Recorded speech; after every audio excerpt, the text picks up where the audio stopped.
بسم اللہ الرحمن الرحیم. ناظرین السلام علیکم. آپ کا میزبان نعیم مصطفیٰ حاضر ہے. آپ ہمارا یوٹیوب چینل دیکھ رہے ہیں موو پاکستان. ناظرین کئی اہم خبریں تجزیاتی انداز میں آپ کو گوش گزار کر رہا ہوں. سب سے پہلی بات تو یہ ہے کہ میں نے 3-4 روز قبل جب کسی ایک ویلاگ میں یہ کہا تھا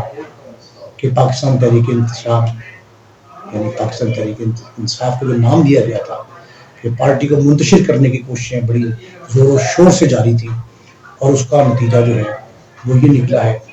کہ ہمارے ایک ساتھی رپورٹر کی تحقیق کے مطابق 137 وہ رہنما ہیں جو عمران خان کے ساتھ اب تک موجود ہیں. ان میں کچھ جیل میں بھی ہیں، کچھ منظر عام سے غائب ہیں، اور کچھ ایسے ہیں جو عمران خان صاحب کے پاس ساتھ ان سے ملاقاتوں میں رابطے میں ہیں. ناظرین ویسے تو یہ آپ لوگوں کے سب کے علم میں ہے، جو خاص کر اہل لاہور ہیں یا لاہور سے ان کا کسی بھی بال واسطہ یا بلا واسطہ رابطہ ہے، کہ زمان پارک میں آج کل مایوسی کے ڈیرے ہیں. وہاں عام رہنما کارکن پی ٹی آئی کے وہ تو نہیں وہاں جا رہے، لیکن وکلا یعنی قانون دان جو ہیں ان کی بڑی تعداد عمران خان صاحب سے ملنے کے لیے ہر روز پہنچی ہوتی ہے. ان میں چاروں صوبوں کے بھی ہیں، وفاق کے بھی ہیں. لاہور کے زیادہ قانون دان جو ہیں، نامور وکلا جو ہیں، وہ عمران خان صاحب سے ملاقاتیں کر رہے ہیں. اور یہ بھی میری اطلاع ہے کہ چونکہ باہر پہرا بڑا سخت ہے، کڑے اور کٹھن مراحل سے گزر کے آپ کو عمران خان صاحب تک پہنچنا پڑتا ہے. تو وہ لوگ جو قانون دان نہیں بھی ہیں، وہ قانون دان جیسا وکلا جیسا لباس زیب تن کر کے، یعنی کالا کوٹ اور پینٹ شرٹ وائٹ جو ہے وہ پہن کر عمران خان صاحب تک رسائی حاصل کرتے ہیں. تو یہ بھی ایک طریقہ کار ہے. جو لوگ ملنا چاہتے ہیں عمران خان صاحب سے، وہ اپنے آپ کو وکیل ظاہر کر کے ان سے ملاقاتیں کر رہے ہیں. لیکن میں نے جو تحقیق کی ہے یا کروائی ہے،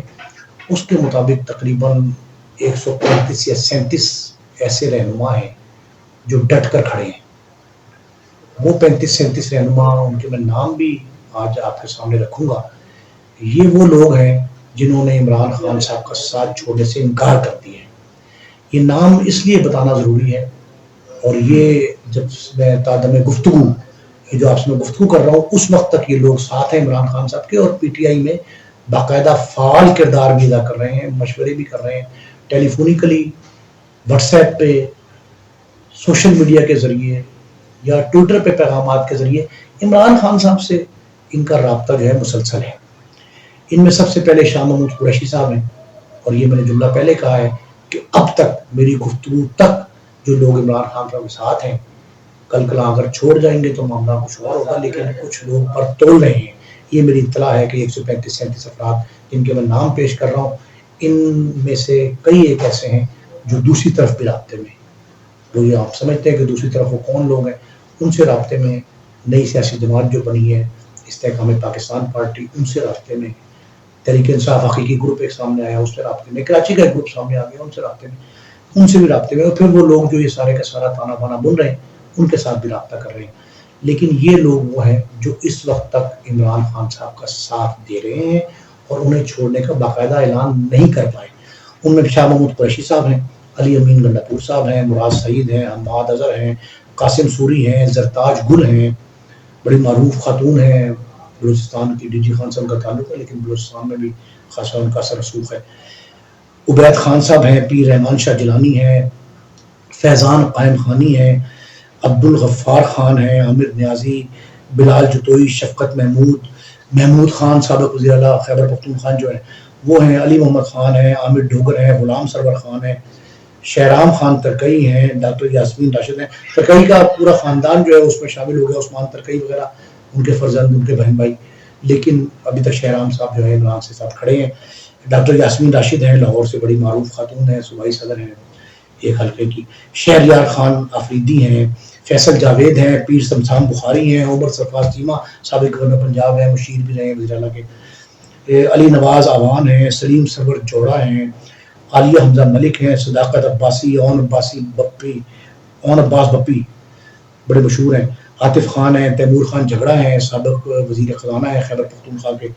افتخار درانی ہے، فاروق حبیب ہے سابق وزیر مملکت ہے، فیصل آباد سے تعلق ہے ان کا، تاشفین صدر وہ بڑی معروف خاتون ہے، وہ اب تک سابق ایم این اے، وہ بھی وہاں ان کے ساتھ کھڑی ہیں عمران کے ساتھ، اور عظما جدون ہیں، ذل امیہ شاہ ہیں، ڈاکٹر نوشین حامد ہیں، اعظم سباتی، اندلیب عباس، سفتین خان، یہ لوگ وہ ہیں، ان میں اور بھی بہت سے نام ہیں جو ابھی تک پی ٹی آئی میں موجود ہیں، لیکن جو چھوڑ گئے ہیں ان کی فہرست سے کہیں زیادہ، کئی گنا بڑی ہے جو چھوڑ چکے ہیں، لیکن چھوڑنے کے بعد وہ جہاں گئے ہیں نیا پڑاؤ جو ہے اس سے وہ خوش دکھائی نہیں دے رہے، جنہوں نے پی ٹی آئی کو چھوڑا ان کے معاملات بھی، میں اس لیے تقابلی جائزہ پیش کر رہا ہوں تاکہ آپ لوگوں کو، ہمارے ناظرین کو یہ اندازہ ہو کہ جن لوگوں نے پی ٹی آئی چھوڑی وہ کس حال سے گزر رہے ہیں، ان کی صورتحال یہ ناظرین کہ اس وقت تک ابھی تک کوئی بھی شخص جو ہے وہ کسی نئی جماعت میں اپنے آپ کو ایڈجسٹ باقاعدہ نہیں کر پایا، سوائے دو ان افراد کے جو پاکستان تحریک انصاف آج سے پہلے کئی سال پہلے چھوڑ چکے تھے، یعنی علیم خان صاحب، جہانگیر خان ترین صاحب، جے کے ٹی جو ہے، یہ لوگ ضرور اپنے آپ کو سیٹ محسوس کر رہے ہوں گے کہ یہ شاید اس وقت ساتھ چھوڑ گئے تھے جب ابھی بات ہی کوئی نہیں تھی اور اقتدار میں تھے عمران خان صاحب، پھر اس کے بعد 9 مئی کے واقعے کے بعد جب توڑ پھوڑ جو ہے اپنے عروج پہ پہنچی ہے، تو اس وقت جن لوگوں نے ساتھ چھوڑا ہے وہ کسی دوسری پارٹی میں ابھی تک باقاعدہ ایڈجسٹ نہیں ہو پائے۔ اب استحکام پاکستان پارٹی جو ہے، استحکام پاکستان پارٹی نے جو اپنے اعلان کا جو باقاعدہ سیشن کیا لاہور کے پن کانٹیننٹل میں، اس 5 اسٹار ہوٹل میں وہ لوگ جمع ہوئے، تو وہاں بھی ان میں سے بیشتر، میں نے آپ کو عرض کیا تھا، یہ بتایا تھا، اس سے آگاہی دی تھی آپ کو کہ منہ چھپا رہے تھے۔ آج یعنی وہ پہلا شو جو ہے وہ اتنا کامیاب نہیں کہا جا سکتا، لیکن آج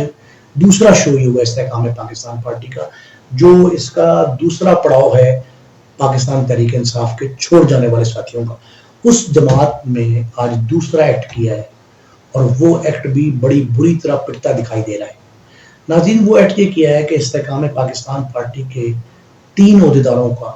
اناؤنسمنٹ ہوا ہے، باقاعدہ نوٹیفائی کیا گیا ہے۔ صدر ہے عبدالعلیم خان صاحب، سابق سینئر صوبائی وزیر ہیں پنجاب کے، بڑے نامور آدمی ہیں، اور آج کل میڈیا سے منسلک ہو گئے، سما چینل جو ہے اس کی اونرشپ پروپرائٹرشپ لی ہے انہوں نے، وہ صدر اناؤنس کیے گئے ہیں عبدالعلیم خان صاحب۔ عامر محمود کیانی صاحب جو بہت قریب گردانے جاتے تھے عمران خان صاحب کے، اور عمران خان صاحب نے یہ خود کہا ہے کہ مجھے بڑا افسوس ہے عامر کیانی کے جانے کا،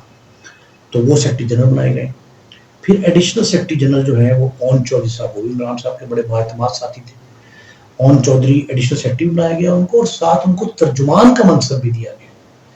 اب مجھ جیسے جو باخبر جرنلسٹ کہے جا سکتے ہیں، ان سب کا یہ خیال تھا کہ شاید ترجمان کے طور پہ ڈاکٹر فردوس ہاشمی خوان اس جماعت کی ترجمانی کریں گے،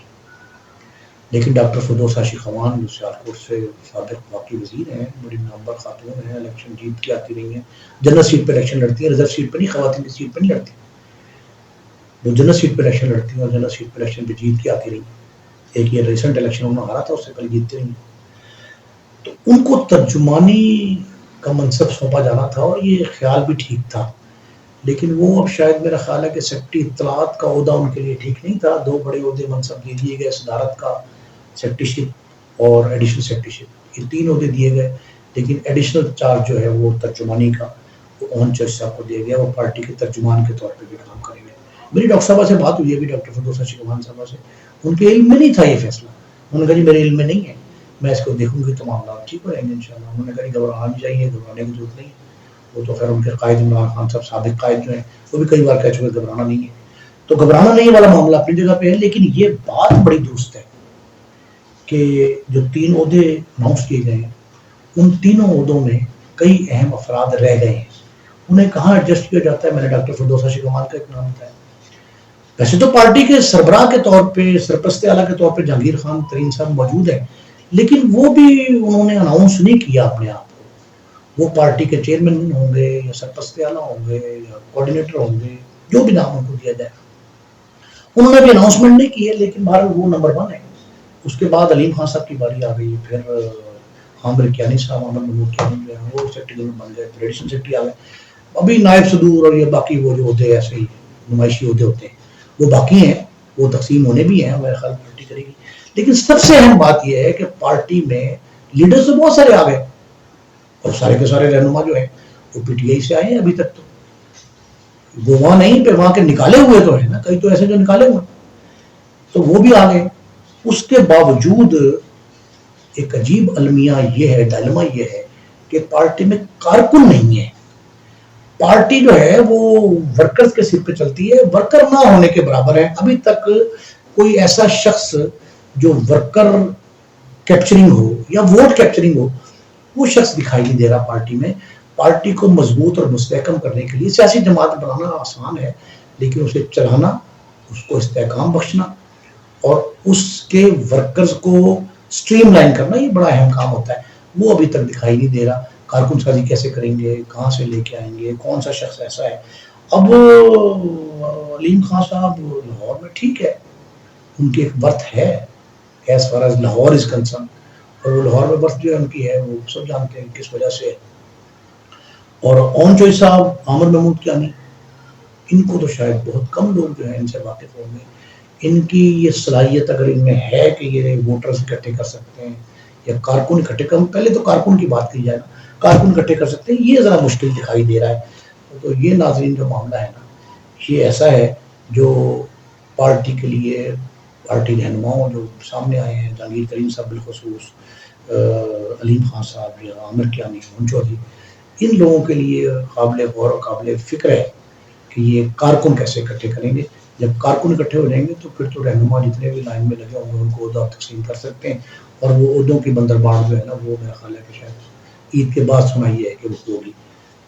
اس دوران ایک اور خبر ناظرین یہ آئی تھی جو بڑی اہم تھی اور انتہائی اہمیت کی حامل تھی. کل جو پرائم منسٹر نے لاہور میں اناؤنس کیا جب وہ سبزدار اسٹیڈیم, اسپورٹ اسٹیڈیم جو ہے اس کا افتتاح کرنے گئے تو وہاں انہوں نے کہا روسی تیل جو ہے آگے آپ کو مبارک ہو, میں نے ایک وعدہ پورا کر دیا. اور باقی بڑی اچھی بات ہے, روسی تیل جو ہے اس کا ایک جہاز ہمارے یہاں لینڈ کر گیا ہے, پاکستان میں پہنچ گیا ہے. عمران خان کے کے دور میں بڑی خاصی کوشش ہوئی تھی اس بارے میں, لیکن پی ٹی آئی کے دور حکومت میں انہیں کے لوگ بھی کچھ مخالفت کر رہے تھے, کچھ اور حزب اختلاف جو آج پی ڈی ایم حکومت میں ان کے لوگوں نے اختلاف کیا تھا, لیکن اس کے باوجود روسی تیل پہنچا ہے. لیکن اس کا ایک اہم مرحلہ جس سے اس تیل کو گزرنا ہے وہ ریفائنری ہے. ویسے تو پاکستان میں 5 ریفائنریز موجود ہیں, لیکن ان میں سے 2-3 ایسی ہیں, 2 ایسی ہیں بلکہ جو پراپرلی فنکشن نہیں کر رہی. اٹک ریفائنری جو ہے وہ بھی ایسا وہ نہیں, اس میں پروڈکشن اس کا معاملہ, اور وہ تو فاصلہ بہت دور ہے, پائپ لائن کا مسئلہ بنے گا. لیکن یہ جو نیشنل ریفائنری ہے پاک عرب ہے, اور یہ جو ریفائنریز ہیں ان میں یہ تیل کی پیوریفیکیشن ریفائن ان کو کرنا ہے. اس رشین تیل کی ریفائنری پہ کتنا خرچ آتا ہے, اس کے بعد پھر اس کی کاسٹنگ ہوگی کہ ہمیں پر لیٹر کتنے کا کاسٹ کر رہا ہے. لیکن خیال یہ ظاہر کیا جا رہا ہے جو وزارت خزانہ نے اور وزارت پیٹرولیم والوں نے کہا ہے, ہمارے افسران سے میری ان کی بات ہوئی ہے, وہ یہ کہتے ہیں کہ یہ تیل جو ہے ہمیں 200 روپے سے نیچے کسی قریب جگہ پہ کاسٹ کرے گا, تو ہم 200 روپے تک سیل کر سکتے ہیں. اگر 200 روپے لیٹر بھی آ جائے تو یہ ہماری اہل پاکستان کے لیے, پاکستانی عوام کے لیے بہت خوش آئند ہوگا. اور امید یہ کی جانی چاہیے کہ اس ساری کی ساری تگودو اور جدوجہد جو ہے رشین آئل یہاں تک لانے کے لیے, اس کا ثمر جو ہے وہ پبلک کو ملے. اگر ہم پیٹرولیم کی قیمتیں 200 روپے تک لے آتے ہیں تو انشاءاللہ ڈالر بھی نیچے آ جائے گا, سونا بھی نیچے آ جائے گا, اشیاء سب بھی کنٹرول ہو جائے گی. یہ بڑا اہم ہے, پیٹرولیم مصنوعات جو ہے اس کے نرخ پراپر ہو جائیں. یہ جو پوسٹ بجٹ کانفرنس تھی وزیر خزانہ جناب اسحاق ڈار صاحب کی, اس میں بھی اس پہ ڈسکشن ہوئی ہے, اور یہ کہا جا رہا ہے بجٹ میں بھی کہا ہے کہ ہم پیٹرولیم مصنوعات جو ہے اس کے نرخ کم کریں گے. اور پوری دنیا میں جو ہے کچھ لیویز وغیرہ انہوں نے ٹیکسز کم کیے, پوری دنیا میں بھی یہ جو ہے نا پر لیٹر جو ہے فی بیرل جو ہے یہ کم آ رہا ہے. تو یہ اگر ڈاؤن ورڈ ٹرینڈ ہے تو پاکستان کے عوام جو ہے وہ اس سے مستفید ہونے چاہیے. اور یہ اگر کام ہو گیا تب لوگ اس حکومت کو آنے والے الیکشن میں ووٹ دیں گے, ادروائز یہ خطرے کی گھنٹی جو ہے نا یہ بجتی رہی ہے اور بج رہی ہے. تو کرنا یہ چاہیے کہ یہ پیٹرولیم جو ہم سستا لے رہے ہیں رشیا سے, اگر واقعتاً ریٹ اس کا کم ہوتا ہے تو اس کے ثمرات جو ہے وہ ہم تک پہنچے. اپنے میزبان نہیں مجھ کو اجازت دیجیے, اللہ نے